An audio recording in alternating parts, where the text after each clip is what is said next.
राधे राधे दोस्तों, कैसे हैं आप सब। उम्मीद है अच्छे होंगे। मैं भी बहुत बढ़िया हूं। दोस्तों, स्वागत है आपका आपके अपने यूट्यूब चैनल में स्टार्ट विद आदित्य में।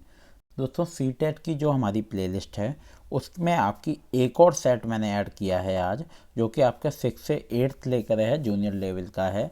दोस्तों, सी टेट ये 2022 के पेपर हैं जो कि 2023 में जनवरी में हुए थे, फरवरी में 2023 में हुए थे, लेकिन ये 2022 वाले के हैं। इसके बाद जो अब आपका हो रहा है, जिसका एग्ज़ाम आप लोग देंगे, तो वो वाला है, ये लास्ट प्रीवियस ईयर क्वेश्चन है। और दोस्तों, बहुत अच्छे पेपर हैं और इन्हें अगर आप कर लेंगे तो लगभग 50 से 60% पेपर आपका हो जाएगा, क्योंकि PYQ बहुत अहम रोल रखते हैं। आपने जो अब तक पढ़ाई की होगी तो उसका जो बहुत अहम रोल PYQ रखते हैं। ठीक है दोस्तों। तो दोस्तों, उम्मीद है कि आपने चैनल को अब तक सब्सक्राइब कर लिया होगा, और अब तक अगर चैनल को सब्सक्राइब नहीं किया है तो सबसे पहले चैनल को सब्सक्राइब कर लें, साथ में बेल आइकन दबा दें, वीडियो को लाइक शेयर कमेंट जरूर करते रहा करें दोस्तों। और अगर आप सिर्फ यही वीडियो देख रहे हैं तो आप जाके प्लेलिस्ट ज़रूर खोलें, क्योंकि उसमें और बहुत सारे इंपॉर्टेंट PYQ के सेट पड़े हुए हैं जिनसे आपका पेपर अच्छा हो जाएगा। जो भी आपने तैयारी की है उसकी प्रैक्टिस आप कर सकते हैं। तो दोस्तों, ये जो है 3/2/2023 का पेपर है, और सबसे पहले चाइल्ड डेवलपमेंट पैडागोजी को हम पढ़ेंगे। तो दोस्तों, मैं आपसे ये कहना चाहूँगा कि ये जो पेपर हैं दोस्तों, ये जो बुक्स हैं, ये काफ़ी कॉस्टली हैं, और ये आपके लिए फ्री में अवेलेबल हैं हमारे चैनल पर, आपके चैनल पर, क्योंकि आप भी हमारा एक हिस्सा हैं, आप परिवार हैं। तो इसको दोस्तों, चलिए समय न व्यर्थ करते हुए आपका क्वेश्चन नंबर 1 शुरू करते हैं। तो क्वेश्चन 1 है, हिंदी इंग्लिश दोनों में है दोस्तों पेपर, सेम वही पेपर है जैसे कि पेपर आता है। निम्नलिखित में से कौन सा स्थूल गामक कौशलों का उदाहरण है? स्केचिंग चित्र बनाना, सुई पकड़ना, तेज चलना और धागे में मोती पिरोना। तो दोस्तों, सही उत्तर है आपका तेज चलना। निम्नलिखित में से कौन सा स्थूल गामक कौशलों का उदाहरण है? तेज चलना।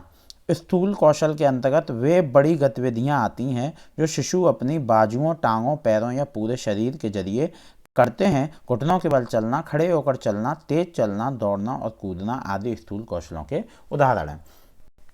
तो दोस्तों, यहाँ पे जो एक हमारा मैच कर रहा था वो चल रहा था तेज चलना। अगर ये सारे लिखे होते, घुटनों के बल चलना, खड़े होकर चलना, तेज चलना, दौड़ना, कूदना, तो हम सबको सिलेक्ट कर लेते। ठीक है, चलिए प्रश्न नंबर 2 है हमारा, विकास का अधोगामी सिद्धांत बताता है कि विकास किस ओर से किस तरफ बढ़ता है? तो जटिल से सरल, सिर से पैर, केंद्र के ब्रह्म और सामान्य से विशिष्ट। तो दोस्तों, सी जो है वो आपका सही उत्तर है। सी है आपका केंद्र के ब्रह्म। विकास का अधोगामी सिद्धांत यह बताता है कि विकास शरीर केंद्र से बाहर की ओर आता है, अर्थात पहले स्पाइनल कॉर्ड बनेगी, फिर हृदय, और इसी क्रम में विकास होता चला जाएगा, जैसे बच्चों का खड़ा होने से पहले बैठने में सक्षम होना।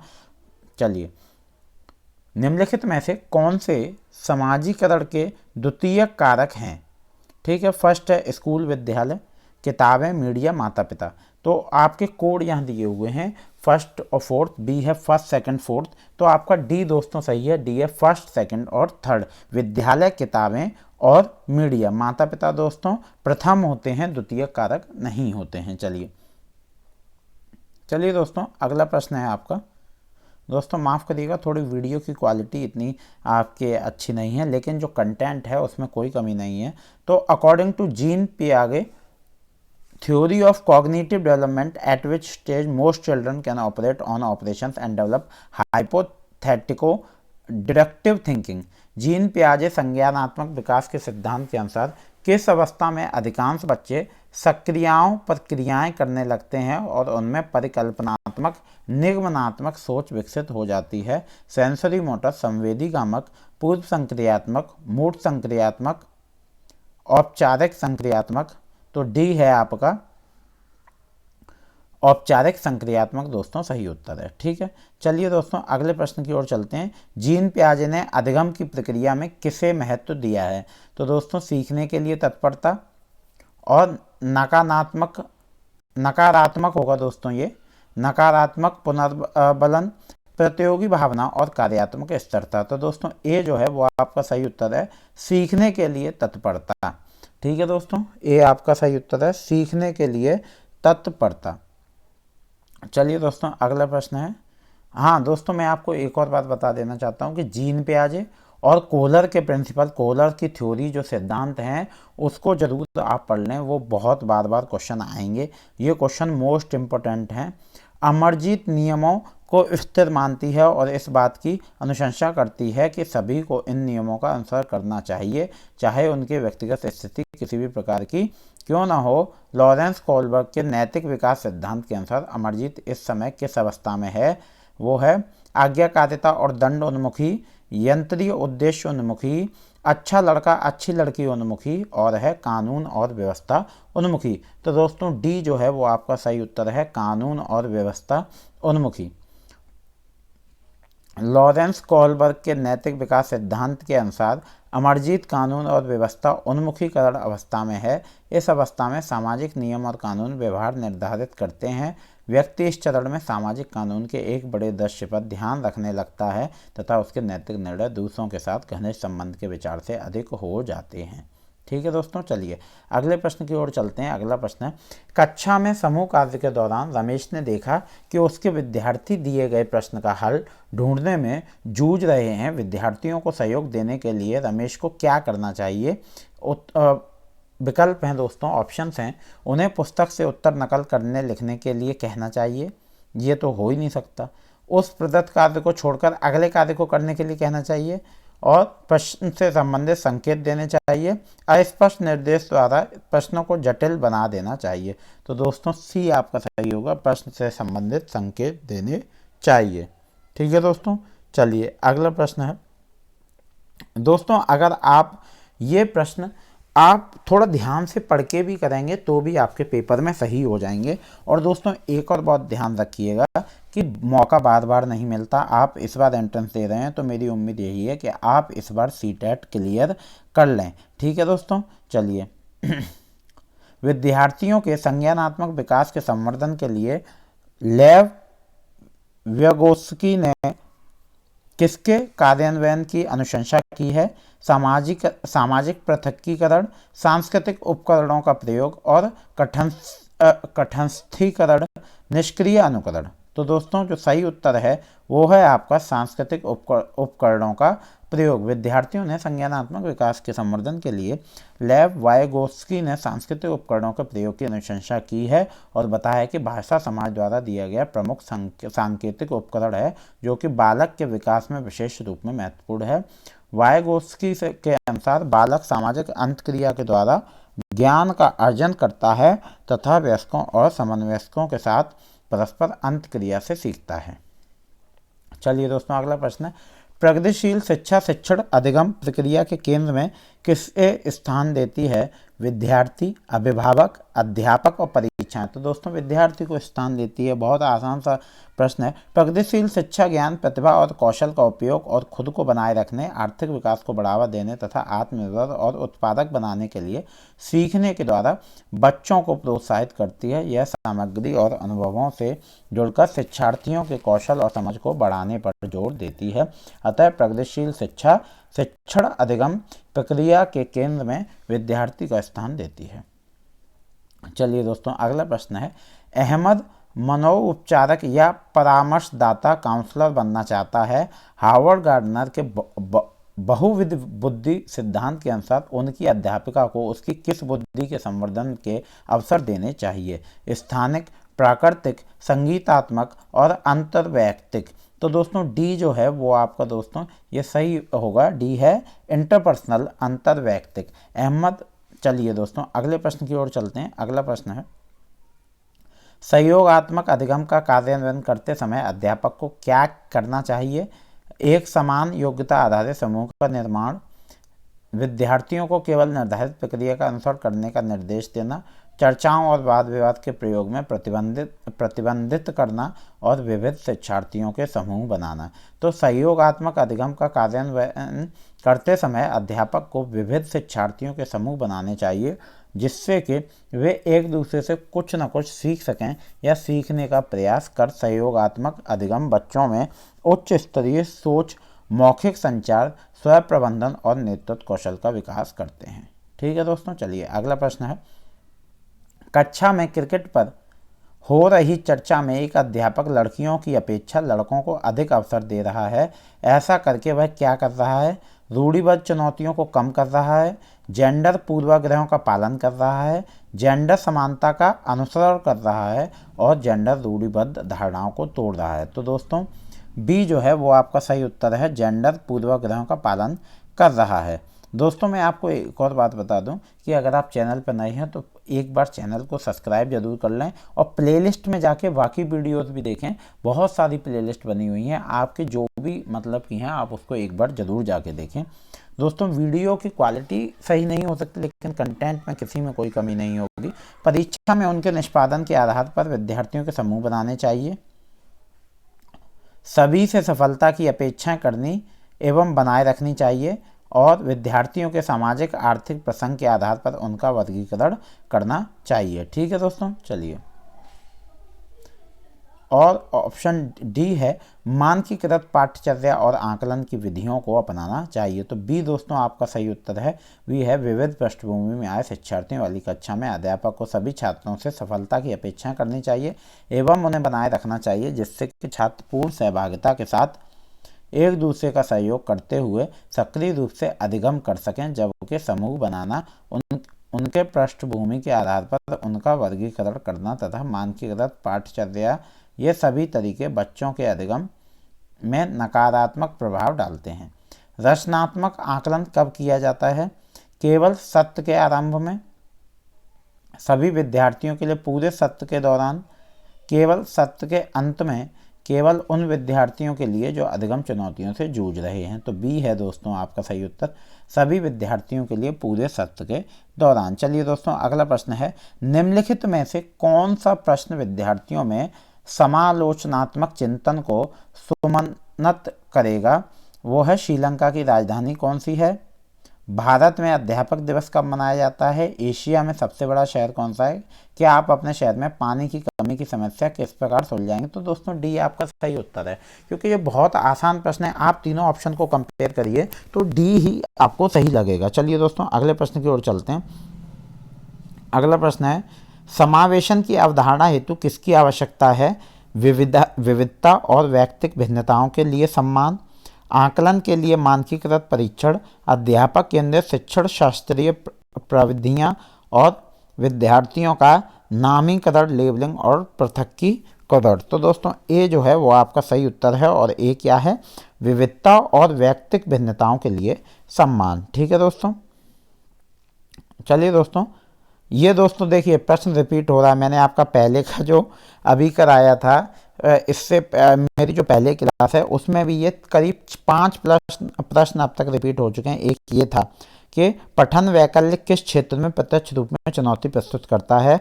भावनात्मक वियमन में, शारीरिक समन्वय में और सामाजिक अंतक्रियाओं में और लिखित विषय वस्तु बोध में। तो दोस्तों डी जो है वो आपकी सही उत्तर है, डी है लिखित विषय वस्तु बोध में। ठीक है दोस्तों, चलिए अगले प्रश्न की ओर चलते हैं। स्वलीनता ऑटिज्म, ये प्रश्न भी दोस्तों आपका रिपीट है, से ग्रस्त विद्यार्थी हालांकि कुछ क्षेत्रों में विभिन्न चुनौतियों का सामना करते हैं, लेकिन उनके पास का मजबूत पक्ष भी है। अध्यापक जिसका इस्तेमाल शिक्षण अधिगम प्रक्रिया में कर सकते हैं। सूक्ष्म विवरणों पर ध्यान देने, सामाजिक संप्रेषण, स्वयं को बड़े समूह के सामने बिना हिचके व्यक्त करना और है दैनंदिनी में जल्दी परिवर्तन के प्रति सरलतापूर्वक सामंजस्य। तो दोस्तों आपका जो सही उत्तर है वो है आपका ए, स्वलीनता ऑटिज्म से ग्रस्त विद्यार्थी हालांकि कुछ क्षेत्रों में विभिन्न चुनौतियों का सामना करते हैं, लेकिन उनके पास सूक्ष्म विवरणों पर ध्यान देने की मजबूती पक्ष भी है। ठीक है दोस्तों, चलिए अगला प्रश्न है, दृष्टिबाधित से जूझते विद्यार्थियों के साथ शिक्षण करते समय किस किस विधि माध्यम में प्रयोग से बचना चाहिए? तो वो है दोस्तों आपका श्याम पट्ट पर लिखित विषय वस्तु की मौखिक रूप से व्याख्या करना, स्पर्श ग्राही मानचित्र देना, सहायक उपकरणों के प्रयोग को अनुमति देना और है अधिगम के आकलन के लिए लिखित परीक्षण लेना। तो दोस्तों सही उत्तर यही है, अधिगम के आकलन के लिए लिखित परीक्षण लेना। ठीक है दोस्तों, चलिए अगले प्रश्न की ओर चलते हैं। अगला प्रश्न है, निम्नलिखित में से कौन सी विशेषता प्रतिभाशाली विद्यार्थी की नहीं है? औसत से अधिक बुद्धि स्तर।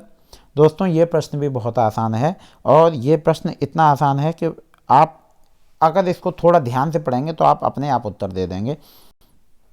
औसत से अधिक बुद्धि स्तर, उच्च स्तरीय समस्या समाधान कौशल, कौशलों पर निपुणता प्राप्त करने के लिए उच्च स्तरीय अभिप्रेरणा और जानकारी को ग्रहण करने में धीमापन। तो दोस्तों, प्रतिभाशाली विद्यार्थियों से आशय उन विद्यार्थियों से है जो अनिवार्य रूप से असाधारण हैं और शारीरिक या संज्ञानात्मक पहलुओं में लगातार उल्लेखनीय प्रदर्शन प्रदर्शित करते हैं तथा सामान्य बुद्धि स्तरों में श्रेष्ठता प्रदर्शित करते हैं। चलिए दोस्तों, अगले प्रश्न की ओर चलते हैं। अगला प्रश्न है, एक अध्यापक को विद्यार्थियों को योग्यता के परिप्रेक्ष्य और अधिगम को प्रक्रिया मानने के लिए प्रोत्साहित करना चाहिए। बुद्धिबोधक एक सक्रिय, अस्तित्वबोधक एक निष्क्रिय, बुद्धिबोधक एक निष्क्रिय, अस्तित्वबोधक एक सक्रिय। तो दोस्तों सही उत्तर है बुद्धिबोधक एक सक्रिय। ठीक है दोस्तों, चलिए अगले प्रश्न की ओर चलते हैं। यदि गतिविधि को महत्व नहीं दिया जा रहा है तो विद्यार्थी द्वारा किसका अनुभव करने में संभावना है? तो दोस्तों जो आपका सही उत्तर है वो है आपका बोरियत। ठीक है, यदि गतिविधि को महत्व नहीं दिया जा रहा तो विद्यार्थी द्वारा बोरियत का अनुभव करने की संभावना है, बोर्डम, बोरियत। दोस्तों मैं आपको एक और बात बता दूं कि जो चाइल्ड डेवलपमेंट है, अगर आपको इसमें कोई प्रश्न नहीं भी आ रहा है, अगर कोई सिद्धांत नहीं है, किसी की थ्योरी नहीं है और नॉर्मल प्रश्न है, तो आप उसको ध्यान से पढ़ के भी सही कर सकते हैं। स्कूल अध्यापिका ऋचा अपने विद्यार्थियों में समुन्नत समाज को समुन्नत, माफ करिएगा दोस्तों, समुन्नत करना चाहती है। इसके लिए उसे क्या करना चाहिए? विद्यार्थियों को प्रश्नों का समाधान निर्धारित रूप से करने के लिए कहना चाहिए। प्रक्रियात्मक ज्ञान और अधिसंज्ञानात्मक कौशलों पर ध्यान देना चाहिए। विषय वस्तु के तटस्थ समझ पर बल देना चाहिए और विद्यार्थियों को उप अवधारणाओं में संबद्धता स्थापित करने के लिए निरुत्साहित करना चाहिए। तो दोस्तों बी जो है वो आपका सही उत्तर है। प्रक्रियात्मक ज्ञान और संज्ञानात्मक कौशलों पर ध्यान देना चाहिए। ठीक है दोस्तों, चलिए अगले प्रश्न की ओर चलते हैं। निम्नलिखित में से कौन सी सामाजिक रचनावादी कक्षा की विशेषता है? तो वो है दोस्तों अध्यापक द्वारा विद्यार्थियों में प्रतियोगिता उन्मुखी दृष्टिकोण का विकास करना, अन्वेषण संबंधी अधिगम लिए अनुकूलित परिवेश और दोस्तों कठस्थीकरण पर केंद्रित शिक्षण शास्त्रीय प्रविधियाँ और है मानकीकृत पाठ्यचर्या को सांस्कृतिक भिन्नताओं का ध्यान न रखती हो।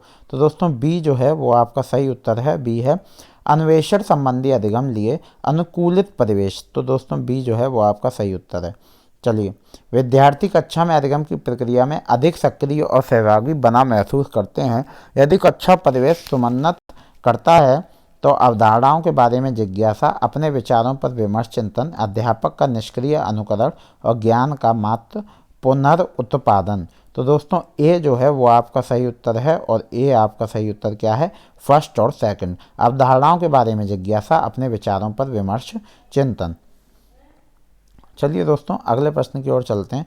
अगला प्रश्न है, विद्यार्थियों के अधिगम को सहज सुगम बनाने के लिए अध्यापक को किस प्रकार की गतिविधियों का संचालन करना चाहिए जो उनके प्रतिदिन के जीवन के लिए प्रासंगिक हो, जो यांत्रिक हो और जिसमें निष्क्रिय श्रवण शामिल हो, जो संदर्भ से हटकर हो और है जो जटिल से सरल की ओर आगे बढ़ते हुए क्रम में प्रस्तुत हो। तो ए जो है वो दोस्तों आपका सही उत्तर है, जो उनके प्रतिदिन के जीवन के लिए प्रासंगिक हो।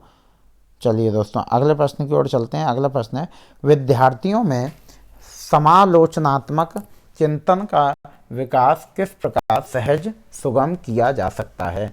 तो दोस्तों विविध संदर्भों में अधिगम के अनुप्रयोग द्वारा समक्ष के स्थान पर कार्य को शीघ्र अतिशीघ्र पूरा करने के लिए प्रतियोगिता करवाकर और है अध्यापक द्वारा दिए गए व्याख्यान का केवल सारांशीकरण करके और है विषय वस्तु का कठस्थीकरण और अध्यापक का निष्क्रिय अनुकरण करके। तो दोस्तों ए जो है वो आपका सही उत्तर है और ए है आपका विविध संदर्भों में अधिगम के अनुप्रयोग द्वारा। ठीक है दोस्तों, चलिए अगले प्रश्न की ओर चलते हैं। दोस्तों अगला प्रश्न है,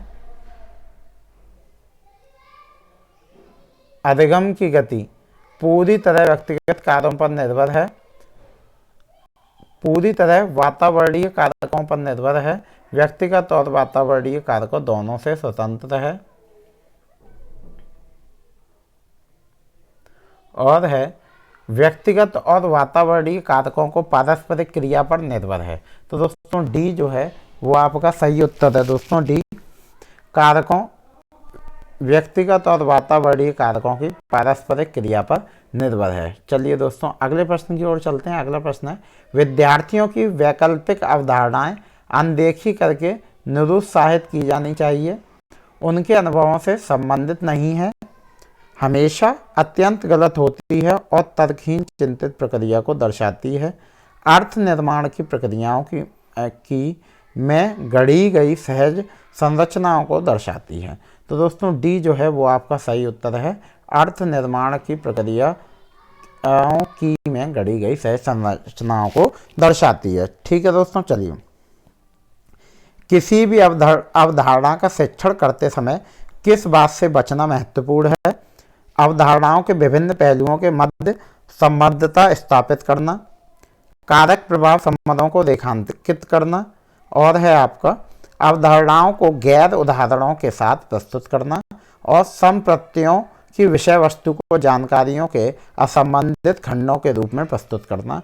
तो दोस्तों डी आपका सही उत्तर है।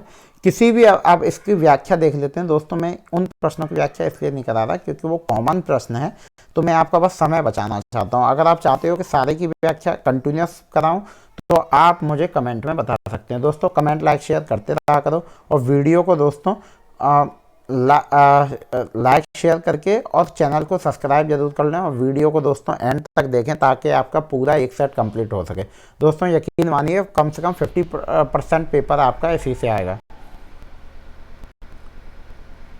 चलिए दोस्तों अगले प्रश्न की ओर चलते हैं। अगला प्रश्न जो है दोस्तों वो हमारा सोशल साइंस का अब यहाँ पे जो सेक्शन है वो शुरू हो गया है। इससे पहले हम चाइल्ड डेवलपमेंट पढ़ रहे थे, इसके बाद हम हिंदी पढ़ेंगे, फिर इंग्लिश पढ़ेंगे। तो सोशल साइंस पे आते हैं। तो सोशल साइंस में पहला प्रश्न है, इसमें दोस्तों अभिकथन और कथन और कारण है। कथन है, आखेटक और खास संग्राहक लोग एक जगह से दूसरी जगह पर घूमते रहते हैं। कारण है, किसी इलाके में पौधों और जानवरों जैसे संसाधनों का खत्म होना संभव है। तो दोस्तों आपका यहाँ पे सही विकल्प, इसके जो विकल्प हैं दोस्तों वो ऐसे ही रहते हैं। तो यहाँ पे जो आपका सही विकल्प है वो ये है कि ए और आर दोनों सही है, और ए की आर सही व्याख्या करता है। दूसरा है दोस्तों, ए और आर दोनों सही हैं लेकिन ए की आर सही व्याख्या नहीं करता। तीसरा है दोस्तों, ए सही है लेकिन आर गलत है। चौथा है दोस्तों, ए और आर दोनों गलत हैं। तो दोस्तों यहाँ पे ये जो आपके विकल्प हैं ये समान रहते हैं। अब अगर आपका कारण, तर्क, अभिकथन, असर्शन या जो वाले ये वाले प्रश्न आएंगे तो मैं आपके विकल्प नहीं बोलूँगा। ठीक है दोस्तों, चलिए तो ए जो है वो आपका सही है, ए और आर दोनों सही हैं, और ए की आर सही व्याख्या करता है। आखेटक और खास संग्राहक लोग से जगह एक दूसरी जगह पर घूमते रहते हैं क्योंकि किसी इलाके में पौधों और जानवरों जैसे संसाधनों का खत्म होना संभव है। यह दोनों कथन सत्य हैं और ए की आर सही व्याख्या करता है। चलिए दोस्तों अगले प्रश्न की ओर चलते हैं। अगला प्रश्न है दोस्तों, ऊन पेड़ों की छाल, कपास, पटुआ तथा सन की तैयार करने के काम में विधवाओं, सक्षम अक्षम महिलाओं, भिक्षुणियों, वृद्धों, वेश्याओं, राजा की अवकाश प्राप्त दासियां, सेविकाओं और अवकाश प्राप्त देवदासियां को लगाया जा सकता है। यह कताई बुनाई कारखानों पर दिए गए निर्देश निम्नलिखित में से किस ग्रंथ में वर्णित हैं? मुद्राक्षस, राय तरंगिणी, अर्थशास्त्र और बृहतक थामंजरी।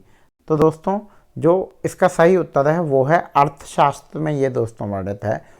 ये सब किस में? अर्थशास्त्र में। ठीक है दोस्तों, ग्रंथ अब ये जो भी आपके ऑप्शंस में आए हैं इनको हम जान लेते हैं। इनके लेखक कौन है ग्रंथ के? मुद्राक्षस विशाखा दत्त, राज तरंगिणी कल्हड़, अर्थशास्त्र चाणक्य और अष्टाध्यायी पाणिनि और कुमार संभवम कालिदास। ठीक है दोस्तों, चलिए दोस्तों, आपके लिए एक प्रश्न ये है कि आप मुझे पाणिनि के बारे में ज़रूर बताएंगे। कमेंट पे मुझे बताइए कि पाणिनि कौन थे और वो क्या उनका जन्म और मृत्यु कब हुई। ठीक है, चलिए दोस्तों, यहाँ पे आपके दो कथन हैं, हमें बताने हैं। 7वीं शताब्दी से शासकों ने बड़े मंदिरों का निर्माण करवाकर भी अपनी सत्ता और संसाधनों का प्रदर्शन करने के लिए प्रयास किया।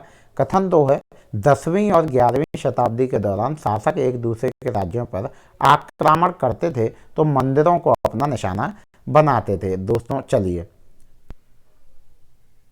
अब हमें बताने क्या इन ऑप्शनों में से सही है। तो कथन 1 गलत है परंतु 2 सही है। कथन 1 और 2 दोनों सही हैं परंतु 1 2 की सही व्याख्या नहीं करता। कथन 1 सही है परंतु 2 गलत है। कथन 1 और 2 दोनों सही हैं तथा एक की दूसरे की सही व्याख्या है। तो दोस्तों डी आपका सही है, कथन 1 और 2 दोनों सही हैं और पहले की दूसरा व्याख्या सही है। ठीक है दोस्तों, चलिए अगले प्रश्न की ओर चलते हैं। ऊंची भीतरी छत में प्रतिच्छेदी मेहराबों वाली वास्तुकला की यह शैली के बीच समान है। वृंदावन का गोविंद देव मंदिर और फतेहपुर सीकरी के महलों, बांग्ला गुम्बद मंदिरों और जोधाबाई के महल, और है दोस्तों विजयनगर और शाहजहानाबाद के महलों, और है कुतुब मीनार और राजराजेश्वरी मंदिर। तो दोस्तों ए जो है वो आपका सही उत्तर है, वृंदावन का गोविंद देव मंदिर और फतेहपुर सीकरी के महलों। ठीक है दोस्तों, ऊंची भीतरी छत में प्रतिच्छेदी मेहराबों वाली वास्तुकला की यह शैली वृंदावन का गोविंद देव मंदिर और फतेहपुर सीकरी के महलों के बीच समान है। ठीक है दोस्तों, वृंदावन में गोविंद देव मंदिर का निर्माण 1590 में आमेर के राजा मान सिंह ने करवाया और फतेहपुर सीकरी की स्थापना अकबर ने की थी। ठीक है दोस्तों, चलिए अगला प्रश्न है दोस्तों, 7वीं सदी के आते आते भारतीय उपमहाद्वीप में निम्नलिखित राजनीतिक बदलाव अस्तित्व में आ चुके थे। अब हम आके देखते हैं कि ऑप्शन क्या है, क्या बदलाव अस्तित्व में आए थे, इनको हम यहाँ देखेंगे। बड़े भूस्वामी और योद्धा सरदार राजा बन सकते थे। ब्राह्मणों ने अपने परंपरागत पेशे को छोड़कर शस्त्र उठा लिए। तो दोस्तों इनके ऑप्शन हैं, केवल ए सही है, केवल बी सही है और ए और बी दोनों सही हैं और ए और बी दोनों गलत हैं। तो दोस्तों जो सही उत्तर है वो है ए और बी दोनों सही हैं। 7वीं सदी के आते आते भारतीय उपमहाद्वीप में निम्नलिखित राजनीतिक बदलाव अस्तित्व में आ चुके थे। बड़े भूस्वामी और योद्धा सरदार राजा बन सकते। ब्राह्मणों ने अपने पारंपरिक पेशे को छोड़कर शस्त्र उठा लिए। कई शासकों ने प्रशस्तियों में अपनी उपलब्धियों को बखान किया है। दोस्तों ये जो पॉइंट्स हैं जो इसमें नहीं है, अगर अब आपका प्रश्न है ये पॉइंट्स होते हैं तो भी आप इनको टिक करें। 7वीं शताब्दी के बाद कई राजवंशों का उदय हुआ। अधिक सत्ता और संपदा हासिल करने पर सामंत अपने आप को महासामंत, महामंडलेश्वर, पूरे मंडल का महान स्वामी इत्यादि घोषित कर देते थे। ठीक है दोस्तों, चलिए अगला प्रश्न है, 18वीं शताब्दी भारत के संदर्भ में निम्नलिखित कथनों पर विचार करें और सही विकल्प का चयन करें। कथन 1, 18वीं शताब्दी में शिल्प और वाणिज्य में बड़े बड़े परिवर्तन आए जब व्यापारी और कारीगर यूरोपीय कंपनी द्वारा स्थापित ब्लैक टाउन्स में स्थानांतरित हो गए। कथन भी है, ब्लैक देसी व्यापारियों और शिल्पकारों को कहा गया है जो फोर्ट सेंट जॉर्ज और फोर्ट सेंट विलियम जैसी जगहों पर रहते थे। तो दोस्तों आपके ऑप्शन वही हैं, केवल ए सही है और बी है। ए और बी दोनों सही हैं तथा बी एक ही सही वृत्तांत है। और दोस्तों सी है, ए गलत है, बी सही है और डी है। ए और बी दोनों सही नहीं है परंतु बी ए का सही वृत्तांत नहीं है। तो दोस्तों आपका जो सही उत्तर है वो दोस्तों ए आपका सही उत्तर है। 18वीं शताब्दी में शिल्प और वाणिज्य में बड़े बड़े परिवर्तन आए जब व्यापारी और कारीगर यूरोपीय कंपनी द्वारा स्थापित ब्लैक टाउन्स में स्थानांतरित हो गए। यह कथन सत्य है और ब्लैक टाउन देसी व्यापारी शिल्पकारों को कहा गया है जो कि केवल फोर्ट सेंट विलियम जैसी जगहों पर रहते थे, अतः यह कथन असत्य है। ठीक है दोस्तों, चलिए अगला प्रश्न है, औपनिवेशिक भारत के स्थायी बंदोबस्त के संदर्भ में निम्नलिखित में से कौन सा कथन सही है। तो दोस्तों 1793 में थॉमस मुनरो ने बंगाल प्रांत में स्थायी बंदोबस्त की शुरुआत की। इसके तहत राजाओं और तालुकादारों को जमींदार के रूप में मान्यता दी गई। जमींदारों को किसानों से लगान वसूल करने का अधिकार दिया गया। तो दोस्तों जो सही उत्तर है वो है आपका सी, ओनली बी एंड सी। तो बी है आपका उपनिवेशक भारत के स्थायी चलिए दोस्तों ये देखिए यहाँ पे और भी पॉइंट्स हैं, सबको ही कवर कर लेते हैं।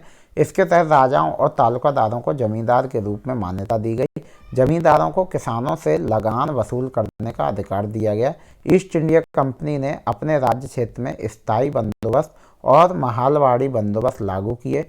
इस बंदोबस्त को प्रत्यक्ष रूप से किसानों के लिए बनाया गया था, जिन्हें रैयत कहा जाता था। इस प्रकार बंदोबस्त को रैयतवाड़ी के नाम से जाना जाने लगा।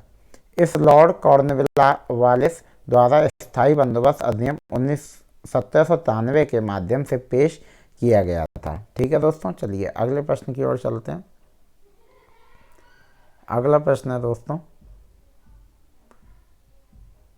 विलियम एडम के संदर्भ में निम्नलिखित में से कौन सा से सही है। विलियम एडम एक स्कॉटिश प्रचारक थे। वह एक अंग्रेजी शासक थे। कंपनी ने उन्हें देसी स्कूलों में शिक्षा की प्रगति पर रिपोर्ट तैयार करने का जिम्मा सौंपा था। उन्होंने बंगाल और बिहार के जिलों के देशी स्कूलों पर रिपोर्ट बनाने के लिए भ्रमण किया। तो सही विकल्प का चयन करें। तो डी जो है दोस्तों वो आपका सही विकल्प है, only first, third and fourth, केवल first, third and fourth. William Adam एक स्कॉटिश प्रचारक थे। कंपनी ने उन्हें देसी स्कूल में शिक्षा की प्रगति पर रिपोर्ट तैयार करने का जिम्मा सौंपा था और उन्होंने बंगाल को बिहार के जिलों का दौरा देसी स्कूलों पर रिपोर्ट बनाने के लिए किया। यह तीनों कथन सत्य हैं। एडम एक शिक्षाविद, विद्वान एवं कर्तव्यनिष्ठ समाज सेवक थे। एडम का मानना था कि शिक्षा के द्वारा ही किसी भी समाज का विकास किया जा सकता है। तत्कालीन गवर्नर जनरल लॉर्ड विलियम बेटिक ने एडम को बिहार तथा बंगाल में शिक्षा की स्थिति का सर्वेक्षण करने का कार्य दिया था। दोस्तों ये अगर आपको समझ में ना आए, मेरी प्लेलिस्ट है जीएस की जो क्लास है भारतीय संविधान का विकास उसमें चल रहा है, उसमें ये मैं पढ़ा चुका हूँ। ठीक है दोस्तों, चलिए अब आपकी मैचिंग आ गई। दोस्तों मैचिंग को प्रैक्टिस कर लें, ध्यान में रखें। राजा राम मोहन रॉय, स्वामी दयानंद सरस्वती, पंडित रामाबाई और ईश्वर चंद्र विद्यासागर। तो दोस्तों इन्होंने क्या क्या किया, चलिए आगे हम देखते हैं। तो यहाँ कोड ही मिलेंगे। अब हम यहाँ पर सही देखते हैं, आइए। सी हमारा सही उत्तर। संस्थाएं, संस्थापक, स्थापना वर्ष। ब्रह्मोत्सव सभा राजा राम मोहन रॉय 1828 में। आर्य समाज स्वामी दयानंद सरस्वती 1875 में। विधवा गृह पंडिता रामाबाई। लड़कियों के लिए स्कूल बनवाए ईश्वरचंद विद्यासागर ने। दोस्तों वेद समाज आचार्य केशव चंद्र सेन। वेल्लूर मठ स्वामी विवेकानंद और विश्व भारती रविन्द्रनाथ ठाकुर। ठीक है दोस्तों, इससे अच्छी व्याख्या आपको और कहीं नहीं मिलेगी दोस्तों। चलिए, किसी भी सामाजिक बुराई को चुनौती देने के लिए ईश्वरचंद विद्यासागर द्वारा अपनाई गई रणनीति निम्न प्रकार से थी। पश्चिमी विचारों का हवाला देना, समर्थन देने वाले अंधविश्वास को खोजना, प्राचीन ग्रंथों में श्लोक या वाक्यों को ढूंढना। तो दोस्तों यहाँ जो आपका सही उत्तर है वो है दोस्तों डी, पश्चिम विचारों का हवाला देना और प्राचीन ग्रंथों में श्लोक या वाक्यों को ढूंढना। किसी भी डी है दोस्तों आपका ए और सी। ठीक है दोस्तों, पश्चिम विचार। चलिए अगले प्रश्न की ओर चलते हैं। अगला प्रश्न है,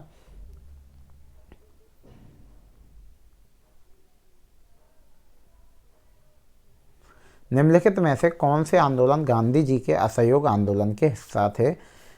खेड़ा गुजरात के पाटीदार किसान आंदोलन, पंजाब के घूसखोर महंतों के खिलाफ अकाली आंदोलन, गुजरात में नमक सत्याग्रह, और फोर्थ है आंध्र प्रदेश में गुंटूर जिले के गरीब किसान और जनजातियों द्वारा वन सत्याग्रह। तो दोस्तों जो सही उत्तर है वो है आपका डी, असहयोग आंदोलन 1 अगस्त 1900। फर्स्ट, थर्ड और फोर्थ हैं यहाँ पे आपके सही उत्तर। अब यहाँ व्याख्या में ही पढ़ लेते हैं। असहयोग आंदोलन 1 अगस्त 1920 को शुरू किया गया था। बाद में फरवरी 1922 में चौरा चौरी है दोस्तों, ये चोर चौरा नहीं है, चौरी चौरा की घटना के कारण वापस ले लिया गया था, जहां 22 पुलिसकर्मियों को थाने में जिंदा जला दिया गया था। खेड़ा गुजरात के पाटीदार किसान आंदोलन, गुजरात में नमक सत्याग्रह,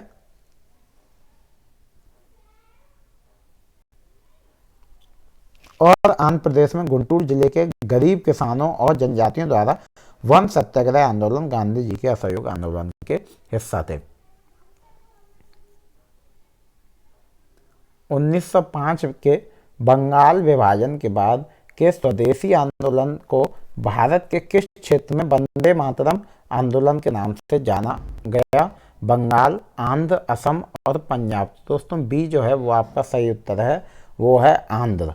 ठीक है, 1905 के बंगाल विभाजन के बाद के स्वदेशी आंदोलन को भारत के आंध्र क्षेत्र में वंदे मातरम आंदोलन के नाम से जाना गया। चलिए दोस्तों,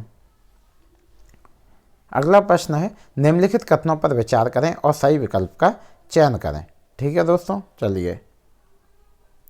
1950 में भारत सरकार ने आर्थिक विकास के लिए नीतियां बनाने और उनको लागू करने के लिए एक योजना आयोग का गठन किया। 1956 में दूसरी पंचवर्षीय योजना तैयार की गई, जिससे कृषि तथा उपभोक्ता वस्तु उद्योगों पर पर्याप्त जोर दिया गया। तो दोस्तों यहाँ जो ऑप्शन हैं आपको बताना है, सी सही है, ए सही है, लेकिन बी गलत है। 1950 में भारत सरकार ने आर्थिक विकास के लिए नीतियां बनाना और उनको लागू करने के लिए एक योजना आयोग का गठन किया, जो कि अब योजना आयोग दोस्तों आपका नीति आयोग बन चुका है 2014 से। ठीक है, चलिए दोस्तों अगले प्रश्न की ओर चलते हैं। अगला प्रश्न है, निम्नलिखित में से ज्योतिराव फुले पर कौन से कथन सही हैं? फुले ने ईसाई मिशनरी स्कूलों में पढ़ाई की थी। उन्होंने ब्राह्मणों के श्रेष्ठ होने के दावों पर खुलकर हमला किया था। उन्होंने कहा था कि आर्य विदेशी थे। वह अपने समय के उपनिवेशवाद विरोधी राष्ट्रवाद के आलोचक थे। उन्होंने अपनी किताब गुलामगिरी दक्षिण अफ्रीका के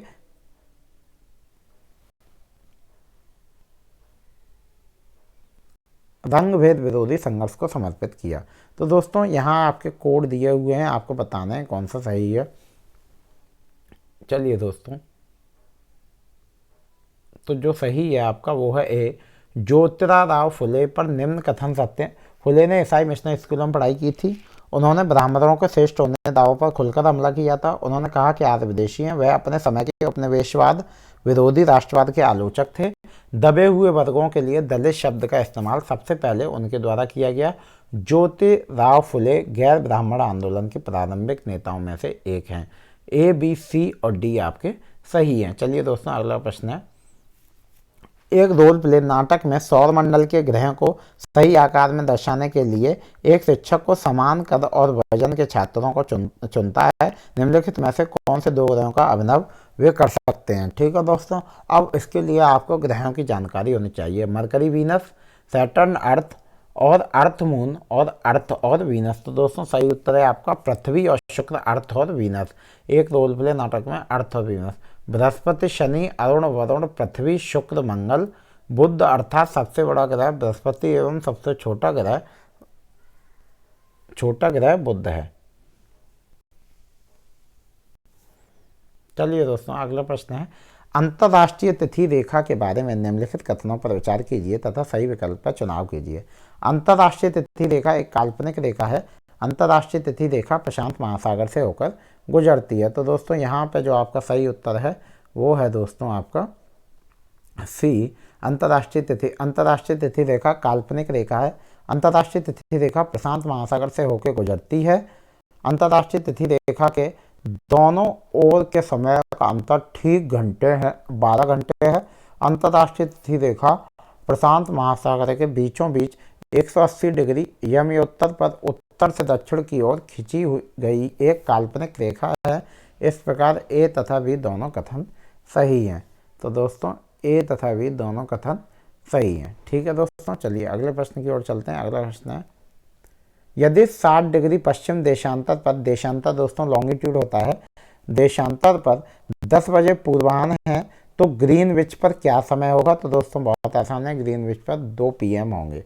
ठीक है, 2 PM अपराह्न। पृथ्वी लगभग 24 घंटे में 360 डिग्री घूमती है, जिसका अर्थ है कि प्रति घंटा यह 15 डिग्री तथा 1 डिग्री प्रति 4 मिनट घूमती है। इस प्रकार दिए गए प्रश्न में ग्रीनविच के 60 डिग्री पश्चिम में स्थित देशांतर समय 4 × 60 240 मिनट पीछे होगा को घंटा में बदलने के लिए 60 से भाग दें। ठीक है दोस्तों, 4 घंटा यह आपका निकाल।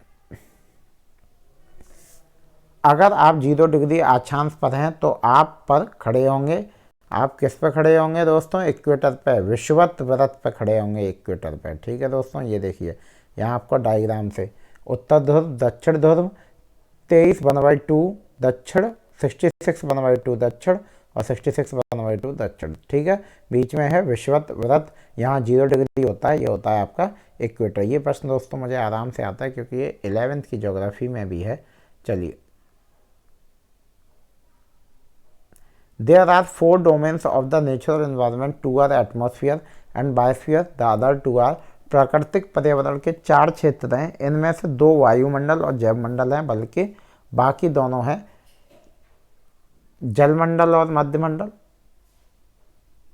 जलमंडल और स्थलमंडल, स्थलमंडल और मध्यमंडल, स्थलमंडल और समताप मंडल। तो दोस्तों बी आपका सही उत्तर है, जलमंडल और स्थलमंडल। चलिए दोस्तों अगले प्रश्न की ओर चलते हैं। अगला प्रश्न है, निम्नलिखित में से कौन उष्ण कटिबंधीय वर्षा वन के बारे में सही है? दोस्तों ये प्रश्न भी आपका रिपीट हो रहा है, लगभग 20 प्रश्न अब तक आपके रिपीट हो चुके हैं। इन्हें सदाबहार वन कहा जाता है। इन वनों में वृक्ष अलग अलग समय में अपनी पत्तियां गिराते हैं। इन वनों में पाए जाने वाले महत्वपूर्ण वृक्ष साल, सागौन और शीशम हैं। इन वनों को मानसून वन भी कहते हैं। तो दोस्तों जो सही उत्तर है वो है आपका ए एंड बी आपका सही उत्तर है।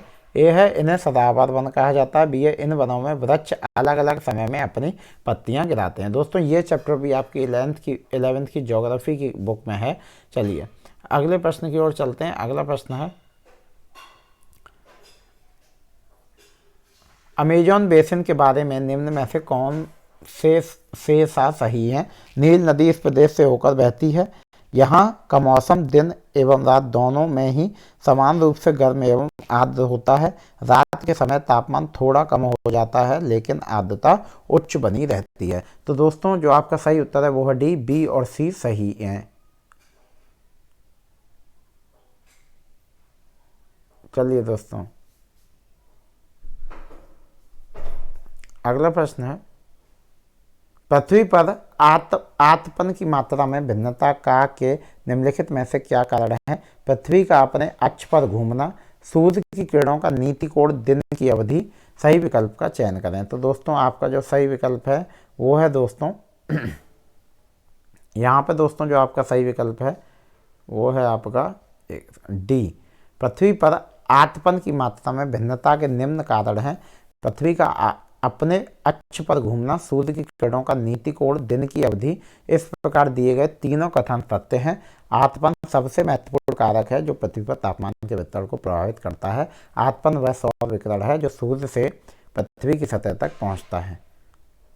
वायु दाब के बारे में दिए गए कथनों को पढ़िए तथा उपयुक्त विकल्प का चुनाव कीजिए। वायु हमारे शरीर पर उच्च दाब के साथ बल लगाती है किंतु हम इसका अनुभव नहीं करते हैं। वायु का दाब हमारे ऊपर सभी दिशाओं से लगता है और हमारा शरीर विपरीत बल लगाता है। ठीक है दोस्तों, चलिए तो दोस्तों इसका जो सही उत्तर है वो है आपका क्या है? ए तथा बी दोनों सही हैं तथा बी सही व्याख्या है ए की। चलिए दोस्तों अगला प्रश्न की ओर चलते हैं। अगला प्रश्न है, निम्नलिखित कथनों पर विचार करें। शैल खनिज अवयवों के निश्चित संगठन वाले एक या एक से अधिक खनिजों का एक समूह है। खनिज बिना किसी मानवीय हस्तक्षेप के प्राकृतिक प्रक्रियाओं द्वारा निर्मित होते हैं। तो दोस्तों सही उत्तर है डी, ए गलत है, बी सही है। ठीक है, शैल खनिज तो ये प्राकृतिक रूप से प्राप्त होते हैं। इनका एक निश्चित रासायनिक संगठन होता है। ये विभिन्न प्रकार के भूवैज्ञानिक परिवेश में निर्मित होते हैं। कुछ खनिज संरचना में कठोर होते हैं, जैसे हीरे। खनिज 2 प्रकार के होते हैं, धातु और अधातु। ठीक है दोस्तों, रिक्त स्थान को सही विकल्प से भरें। प्रेयरी है चीतों का घर, मवेशी पालने के लिए उपयुक्त जगह, दिन के समय बहुत गर्म और रात के समय ठंडा और ठंडे रेगिस्तान। तो दोस्तों बी जो है वो आपकी सही उत्तर है, मवेशी पालने के लिए उपयुक्त जगह। चलिए दोस्तों अगले प्रश्न की ओर चलते हैं। अगला प्रश्न है, निम्नलिखित में से अल्पवर्णीय जल की आपूर्ति की कमी के मुख्य कारक हैं? बढ़ता नगरीकरण बेहतर होता जीवन स्तर, बांधों के जलाशयों में के माध्यम से विद्युत उत्पादन, भोजन और नगदी फसलों की बढ़ती मांग। सही विकल्प का चयन करें। तो दोस्तों आपका सही विकल्प है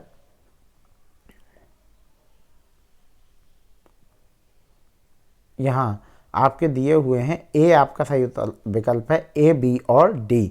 तो बढ़ता नगरीकरण, बेहतर होता जीवन स्तर, भोजन और नगदी फसलों की बढ़ती मांग, बढ़ती जनसंख्या, बढ़ता औद्योगिकरण, ये दोनों आपके इसमें नहीं थे, लेकिन अगर ये भी हों तो आप इनको सिलेक्ट कर सकते हैं। चलिए दोस्तों, सबसे उचित विकल्प का चयन करें। भूमि उपयोग में परिवर्तन हमारे समाज में सांस्कृतिक परिवर्तनों के बढ़ावा देती है, क्योंकि यह उस क्षेत्र के लोगों की प्रति व्यक्ति आय को बढ़ा देता है। यह आधुनिक मूल्यों और व्यवहार अभ्यास को विस्तार देता है। यह स्थानीय प्राकृतिक संसाधन और उसकी व्यवस्था को प्रभावित करती है। यह संरचनात्मक सुविधाओं को बढ़ाती है। तो सी है दोस्तों, वो आपका सही उत्तर है। यह स्थानीय प्राकृतिक संसाधनों और उसकी व्यवस्था को प्रभावित करती है। किसी को एक छवि में बांधने का अर्थ है फोटो खींचना, रूढ़िबद्ध धारणा बनाना और विविधता की सराहना करना और अंतर करना। तो बी जो है दोस्तों, वो आपका सही उत्तर है। किसी को एक छवि में बांधने का अर्थ है रूढ़िबद्ध धारणा बनाना, जब हम सभी लोगों को एक ही छवि में बांध देते हैं या उनके बारे में पक्की और निश्चित धारणा बना लेते हैं।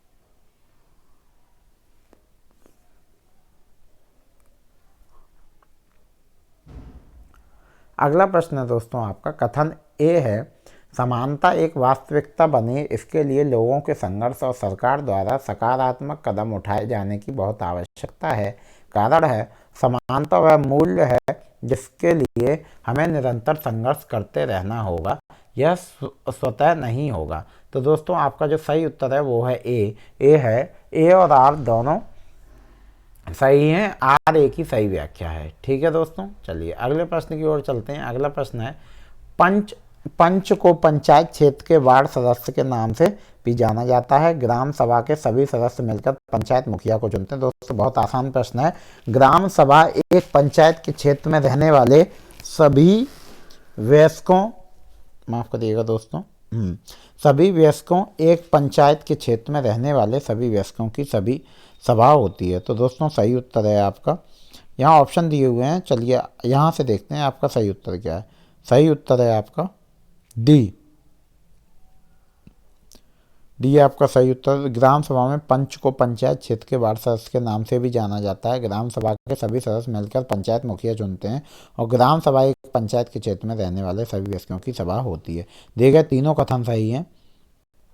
ठीक है दोस्तों, ये 73वें संविधान संशोधन में ये सब हुआ था, जो कि 1973 के द्वारा पंचायती राज को संवैधानिक दर्जा प्रदान किया गया। चलिए दोस्तों अगला प्रश्न है, राज्यसभा के विषय में निम्नलिखित में से कौन से कथन सही हैं। राज्यसभा के 12 सदस्य प्रधानमंत्री द्वारा नामांकित किए जाते हैं। राज्यसभा के सदस्य का चुनाव विभिन्न राज्यों के विधानसभाओं के निर्वाचित सदस्य करते हैं। यह मुख्य संसद में राज्यों के प्रतिनिधियों के रूप में कार्य करती है। इसकी लोकसभा द्वारा प्रवर्तित नियमों की पुनरावृत्ति एवं परिवर्तन में भूमिका है। तो दोस्तों बी आपका सही उत्तर है, बी, सी और डी। चलिए दोस्तों अगले प्रश्न की ओर चलते हैं। अगला प्रश्न है, निम्नलिखित कॉलम मैचिंग आपकी आ गई। वेतनभोगी कर्मचारी, अनियमित काम, स्वरोजगार और बिना वेतन का मजदूर, फुटपाथ ठेला दुकानदार, गृहिणी, निर्माण मजदूर और शिक्षक। तो दोस्तों आपका जो सही उत्तर है वो है दोस्तों सी है, ए का 4। चलिए नीचे देखते हैं, वेतनभोगी कर्मचारी शिक्षक, अनियमित काम निर्माण मजदूर, स्वरोजगार फुटपाथ ठेला दुकानदार, बिना वेतन का मजदूर गृहिणी। दोस्तों बहुत आसान प्रश्न था ये वाला। चलिए, व्यापारी और बुनकरों के बीच की व्यवस्थाएं जहां व्यापारी बुनकरों को कच्चा माल देता है और उनसे तैयार माल प्राप्त करता है कहलाती है आयात निर्यात, सहकारिता, दादन व्यवस्था और बाजारों की श्रृंखला। तो दोस्तों सी जो है वो आपका सही उत्तर है दादन व्यवस्था। व्यापारी और बुनकरों के बीच की व्यवस्था जहां व्यापारी बुनकरों को कच्चा माल देता है और उनसे तैयार माल प्राप्त करता है, वह व्यवस्था दादन व्यवस्था कहलाती है। दादन व्यवस्था प्रणाली घरेलू स्तर पर निर्मित वस्तुओं को खरीदने और बेचने की एक पुरानी प्रथा है। इसे कुटीर उद्योग के रूप में भी जाना जाता है और आमतौर पर पूरा परिवार इस प्रक्रिया में मदद करता है। चलिए दोस्तों अगले प्रश्न की ओर चलते हैं। अगला प्रश्न है, निम्नलिखित में से इस तर्क के कि लोकतांत्रिक देश में अकाल की संभावना कम होती है कौन से वैध कारण हैं? लोग अपनी आस्था का पालन करने के लिए स्वतंत्र हैं। सरकार अगले चुनाव में हार के भय से शीघ्र प्रतिक्रिया देगी। विपक्ष भूख और भुखमरी की ओर ध्यान आकर्षित कर सकता है। स्वतंत्र प्रेस अकाल से हो रहे कष्टों की रिपोर्ट बना सकती है। तो दोस्तों सी जो है वो आपका सही उत्तर है, बी सी डी। सरकार अगले चुनाव में हार के वैसे शीघ्र प्रतिक्रिया देगी। विपक्ष भूख और भुखमरी की ओर ध्यान आकर्षित कर सकता है। स्वतंत्र प्रयास अकाल से हो रहे कष्टों की रिपोर्ट बना सकता है। लोकतांत्रिक सरकारें लोगों के प्रति ज़्यादा उत्तरदायी होती है। अगर किसी कक्षा में केवल लड़कियों को सफाई कार्य में सहायता के लिए कहा जाता है, इसे उदाहरण मान सकते हैं निम्नलिखित का किसका? श्रमिकों का विभाजन, लैंगिक रूढ़िबद्ध धारणा। तो दोस्तों सही उत्तर यही है, लैंगिक रूढ़िबद्ध धारणा। पोषण एवं देखभाल अनुशासित करना। चलिए दोस्तों अगले प्रश्न की ओर चलते हैं। अगला प्रश्न है, निम्नलिखित में से कौन सा संविधान सभा के संबंध में सही नहीं है? सभा में कई सदस्य थे जो भारतीय राष्ट्रीय कांग्रेस के साथ नहीं थे। सभा ने विभिन्न सामाजिक समूहों के आए सदस्यों का प्रतिनिधित्व किया। सभा के सदस्य विभिन्न विचारधाराओं में विश्वास करते थे। सभा में केवल पुरुष सदस्य। दोस्तों डी आपका सही उत्तर होगा, यही सही नहीं है। चलिए दोस्तों अगले प्रश्न की ओर चलते हैं। भारतीय संविधान की प्रस्तावना सभी नागरिकों को किन दो प्रकार की समानता सुनिश्चित करता है? प्रतिष्ठा और अवसर, आय और धन, संपत्ति और प्रतिष्ठा, अवसर और आय। तो ये आपका सही उत्तर दोस्तों प्रतिष्ठा और अवसर। चलिए दोस्तों अगले प्रश्न की ओर चलते हैं। अगला प्रश्न है आपका,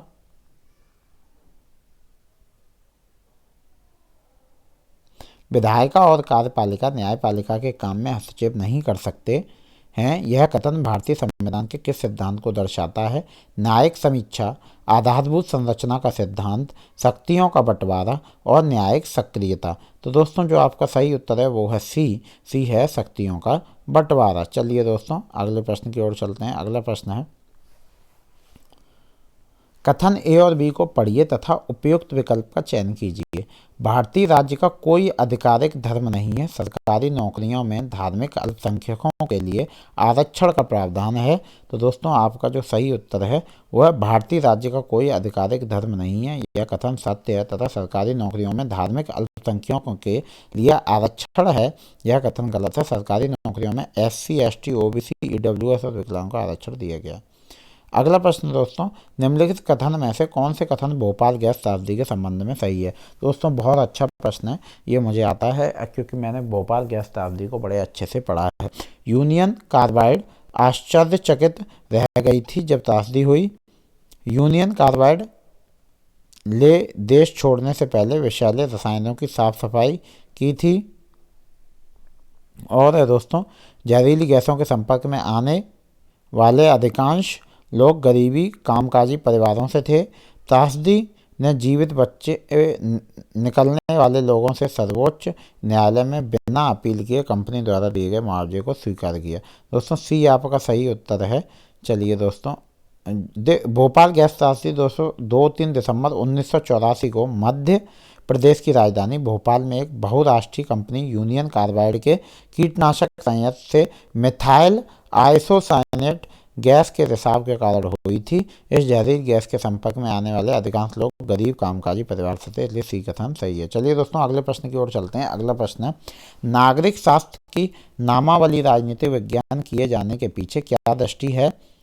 नागरिकों में आज्ञाकारिता एवं निष्ठा को सुनिश्चित करना, एक ऐसे सभ्य समाज की स्थापना करना जो नियम एवं कानून का अनुसरण करे, स्थापना करना जो अवगत, ग्रहणशील एवं उत्तरदायी हो। तो दोस्तों सी आपका सही उत्तर है, एक ऐसे सभ्य समाज की स्थापना करना जो अवगत, ग्रहणशील एवं उत्तरदायी हो। चलिए दोस्तों अगले प्रश्न की ओर चलते हैं।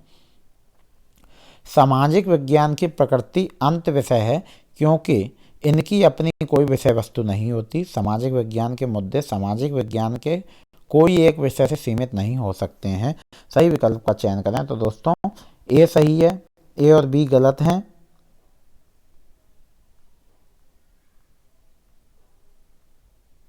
बी सही है और ए और बी दोनों सही हैं। तो सी है दोस्तों, बी आपका सही है। निम्न में से कौन सा चार्ट एक प्रक्रिया के चरणों को प्रदर्शित करता है?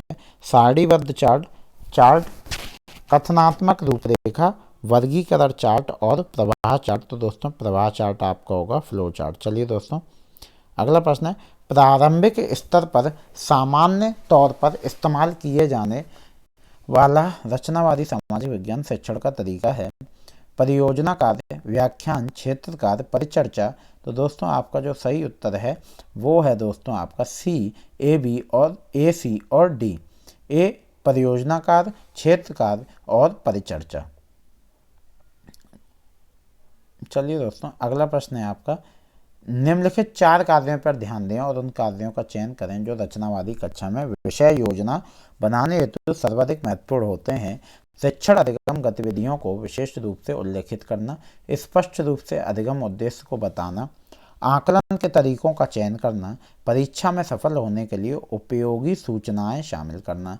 तो दोस्तों ए आपका सही उत्तर है, ए बी और सी। ठीक है दोस्तों चलिए अगले प्रश्न की ओर चलते हैं। यहाँ सही देख लीजिए, रचनावादी कक्षा कक्ष निम्नलिखित को प्राथमिकता देता है? मित्र शिक्षक, सामूहिक गतिविधि, आत्म मूल्यांकन, गरिमापूर्ण चर्चा, सहकारी शिक्षा, बातचीत में आपने आमने सामने। आपने नहीं होगा दोस्तों। चलिए निम्नलिखित में से कौन सा उद्देश्य ग्रहण की अवधारणा के शिक्षण में विशिष्ट उद्देश्य नहीं है? तो दोस्तों ग्रहण कैसे होते हैं विद्यार्थी इस प्रक्रिया को समझा पाएंगे। विद्यार्थी भौतिक दुनिया के बारे में जागरूकता विकसित कर पाएंगे।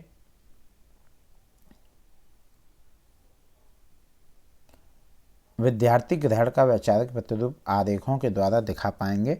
विद्यार्थी ग्रहण कैसे होते हैं मॉडल के माध्यम से दर्शा पाएंगे। तो दोस्तों बी आपका सही उत्तर है। चलिए आगे पढ़ते हैं।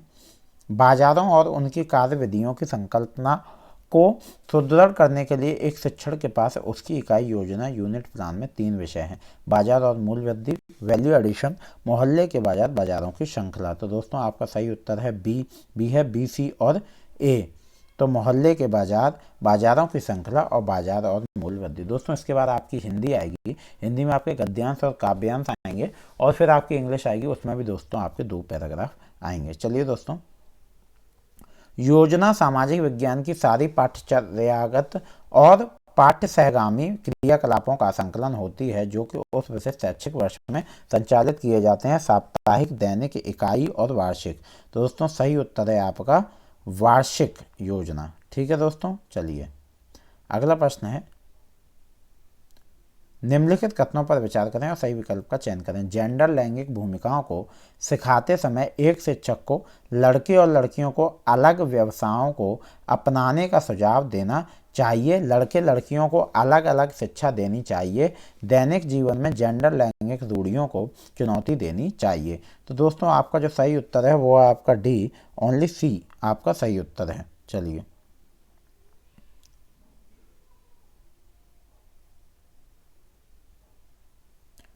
महिलाओं को कार्य क्षेत्र में आने वाली चुनौतियों विषय पर प्रोजेक्ट के लिए निम्नलिखित में से कौन सा स्रोत प्राथमिक सूचना दे सकते हैं? व्यक्तिगत साक्षात्कार, जीवनी, पाठ्यपुस्तक, समाचार पत्र।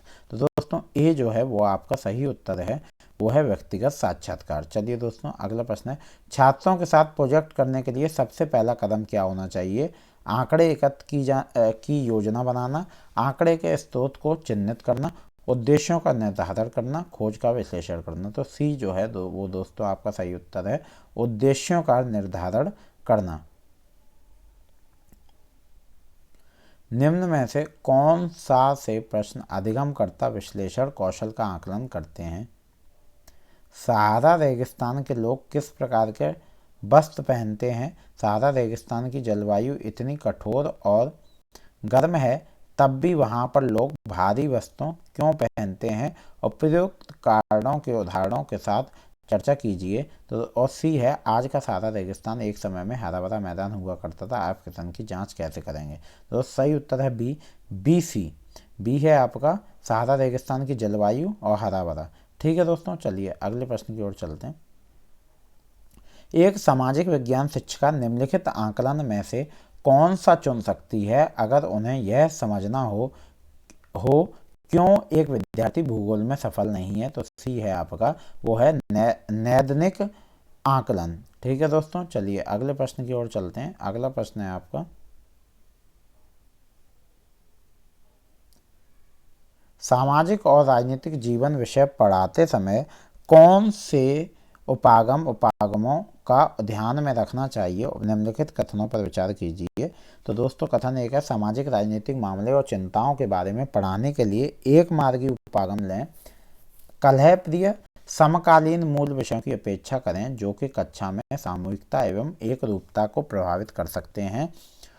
तो दोस्तों आपका सही उत्तर है डी, नेदर वन, फर्स्ट और सेकंड कोई नहीं। ठीक है, चलिए दोस्तों अगले प्रश्न की ओर चलते हैं। निम्नलिखित कथनों में से कौन सा कथन प्रारंभिक स्कूल के विद्यार्थियों के लिए सामाजिक विज्ञान को प्रासंगिक बनाने में अति आवश्यक है। तो दोस्तों इसका सही उत्तर है आपका, सही उत्तर है दोस्तों डी। क्या है अति आवश्यक?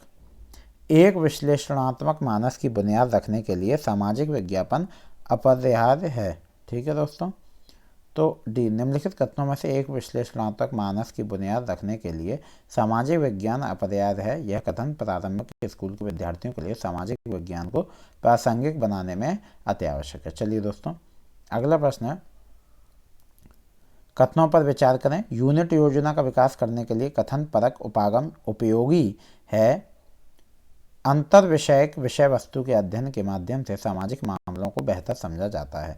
तो दोस्तों ए आपका सही है, ए है, ए और आर दोनों सही हैं और ए की आर सही व्याख्या करता है। चलिए दोस्तों अगले प्रश्न की ओर चलते हैं। अगला प्रश्न है, प्राकृतिक वनस्पति और वन्य जीव के बारे में अनुभवात्मक रूप से पढ़ाने के लिए निम्नलिखित विधियों में से कौन सी विधि एक श्रेष्ठ शिक्षा शास्त्रीय उपागम होती है। विद्यार्थियों को प्राकृतिक भ्रमण के लिए लेकर जाना, वृत्तचित्र का प्रदर्शन, एक विशेषज्ञ को वाचन के लिए आमंत्रित करना, पाठ्य पुस्तक में उपलब्ध सूचना के आधार पर सामूहिक प्रस्तुतिकरण करना।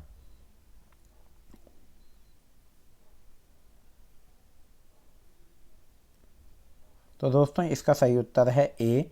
चलिए दोस्तों अगले प्रश्न की ओर चलते हैं।